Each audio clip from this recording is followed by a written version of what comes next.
All right, guys, we're going to make pate choux, a core competency. You need to know how to make this. Of all the things that you need to know how to make, this is one of those things that you really need to know how to make.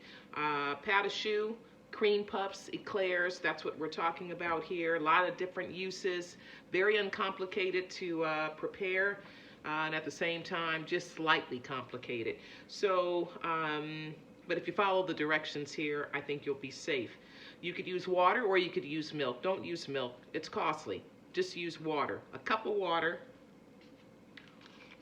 1 stick of butter. That's 4 ounces. 1 stick of butter. 4 eggs. 1 cup of all-purpose flour, preferably bread flour. So if you have bread flour, use bread flour. If you don't, use all-purpose flour. And then a half a teaspoon of salt. Okay, so I'm going to let this come to a boil. I cut my butter in pieces so that it will melt faster inside of the water. So why that's going to be important is because I don't want any water to evaporate out. So if you're going to make this, you need to monitor it. Don't walk away. Don't go watch Ellen. Don't get on Instagram. Don't do any of that stuff. Just stay focused on this, yes? Because if water evaporates out, the product is not going to come out because it's going to be dry. And if it's dry, then you're going to be forced to add more eggs. And if you add more eggs, it's going to be eggy tasting. And that will be on you. So monitor this. I want to bring it up to a boil kind of fast. So I'm going to turn up the heat so I don't run out of things to talk about. I do have more things to talk about. So pate choux can be used to make cream puffs, you know, filled with pastry cream and maybe pastry cream and whipped cream together. You could also use them for profiteroles and fill them with ice cream, beautiful eclairs with a chocolate glaze happens to be my favorite, so I do have some, so I'll show you that a little bit later. And what else? They can be savory. You could add Gruyere cheese, and then they're called gruyères. It's just so delicious. It's one of my coworkers, Chef Robles's favorite.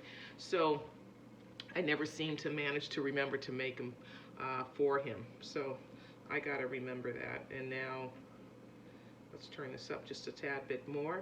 I've even used them to make like a crunchy sort of thing in a salad, something I learned from my old boss, Steve Kazmar, and we piped out pate choux and we sprinkled something on them, like maybe sesame seed, and we piped them into the shape of a cactus, and it went into this southwestern style salad, and it was just the perfect little complement.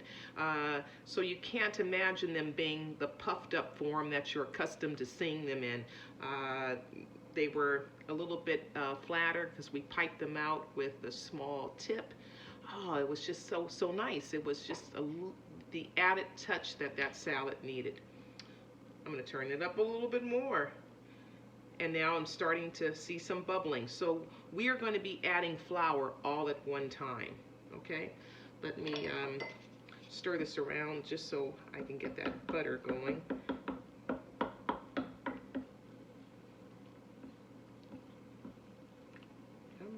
Come on.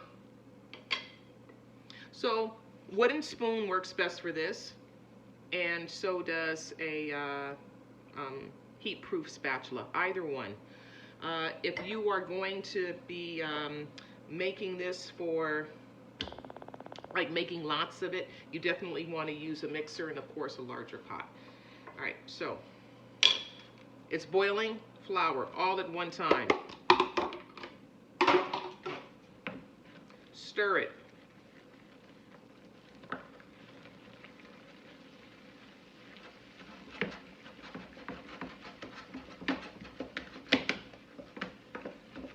Oh, yay.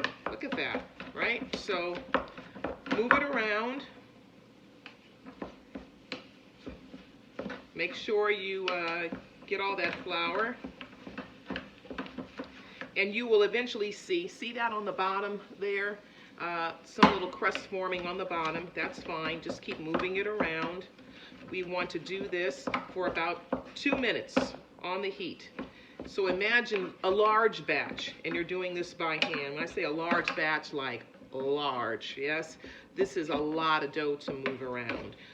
So in that case, you probably want to use a steam jacketed kettle to make that large of an amount. All right.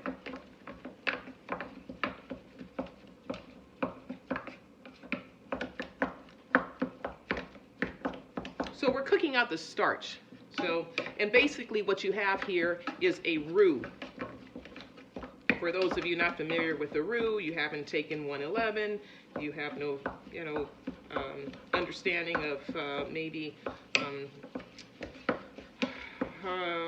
mother sauces, where roux is a thickener. A roux is equal parts fat and equal parts flour. All right, so that looks good. All righty, so I'm going to shut that off. And now I'm going to switch this over to a KitchenAid mixer fitted with a paddle attachment. You can do this by hand, and if you do it by hand, continue to stir it off the heat so we could cool it off a little bit before we add the eggs, because if it's hot when we add the eggs, then we're going to have scrambled eggs inside of this roux mixture, okay? All right, so here's the mixer, here's the paddle attachment. Do not ever use a whisk to do this, okay? If you're doing it by hand, again, it needs to be with a wooden spoon or with the heat-proof spatula to incorporate your eggs. Let's get my base in there.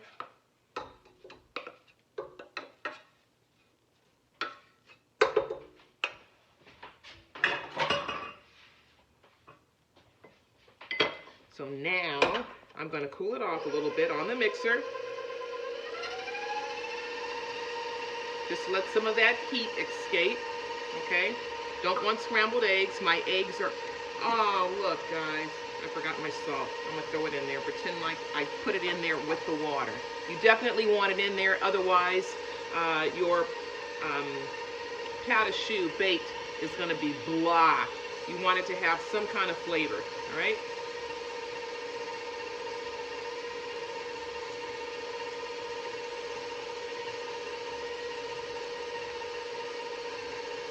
So I'll be adding my eggs one at a time. If you have a large batch, then feel free to add not lots of eggs, but let's say you had a 14-egg batch that you were doing, then maybe I would do 2 eggs at a time. Each egg is about 2 ounces. Large eggs, 2 ounces each, yes?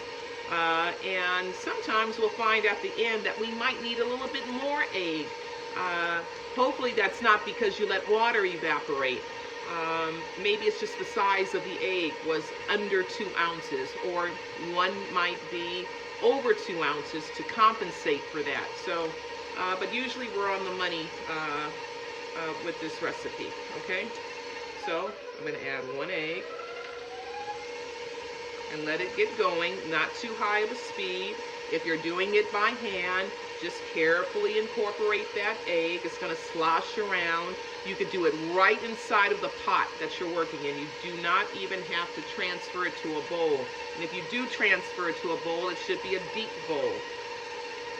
So when I can no longer see any egg, I'm going to add my next egg.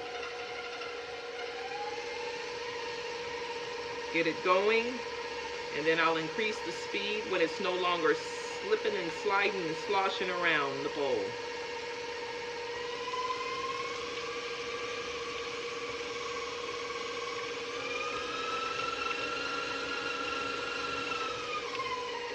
Another fancy schmancy product that we make with pate choux is croquembouche.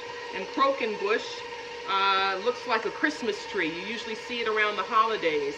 And actually, it's a its history goes back into France, and it's been used for years as a wedding cake, or it was used as a wedding cake. We still make it today, but usually we see it around Christmas because it looks like a tree. And then it's held together by cooked sugar, by caramel. Oh, it's getting close. So maybe this one last egg is going to do the trick. You think so? I certainly hope so, because I don't want to crack open more eggs. And then you would think I was a fraud, because I told you that this works. Turning up the speed a little bit, turning up the speed. Because I want to be certain that all of it's nicely incorporated.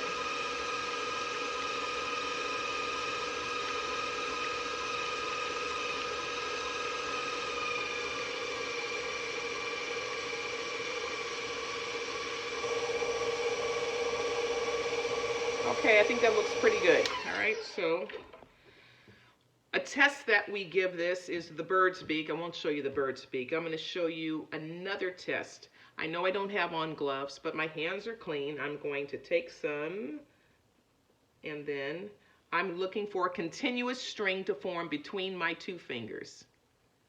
Ah, look at that. Just so you could see that I'm not lying to you, yes?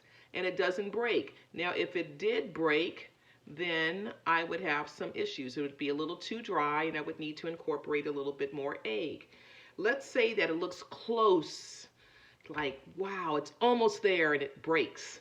Then maybe you need a little bit more egg, and maybe it's not a whole egg that you need. Maybe you just need a portion of an egg. So crack open an egg, whisk the egg, and add just like a little, teaspoon of that egg, and call it a day. And then run the machine or mix by hand and see if you can get that string consistency. What do you do with the rest of the other egg?